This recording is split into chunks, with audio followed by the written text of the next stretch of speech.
రోజు ఇంటరప్షన్ వస్తుంది. మీరు ప్రెస్ నోట్ ఇచ్చినా దాన్ని లెక్క చేయదు. ఏదో వారానికి ఒకసారి పోయిందంటే ఏదో రిపేర్లు చేస్తారు కాబట్టి కరెంట్ తీసుకురు అంటే నమ్ముతారు. రోజు గంటకోసారి అర్ధగంటకోసారి పవర్ పోతే ఏమంటారు, ప్రభుత్వం మారింది కరెంట్ తీసుకున్నారు అంటారు. మీ లైన్ మీద దానికి సపోర్ట్, మళ్ళీ మీ లైన్ మీద సపోర్ట్ 100% సపోర్ట్ చేస్తుంది. ఇది యాక్సెప్ట్ చేయం. ఇది సీరియస్లీ సీఎండి గారి దగ్గర మేము కంప్లైంట్ చేసినాం.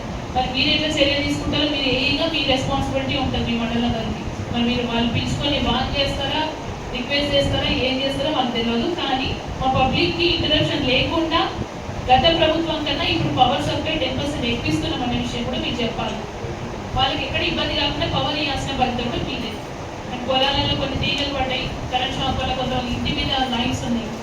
అవి ఎట్లా చేస్తారన్నది మీకు ఒకసారి ప్లాన్ చేసుకోండి. And mandal wise complete report ఇవ్వమని చెప్పినాం. కంప్లీట్ ఎక్కడెక్కడ ఇళ్ళ మీద తీగలు పోయి అది మీరు చేయలేమంటారు, ఫండ్ మీ దగ్గర లేదు కాబట్టి అట్లీస్ట్ మాకు రిపోర్ట్ ఇవ్వండి విత్ ఇన్ 2 days.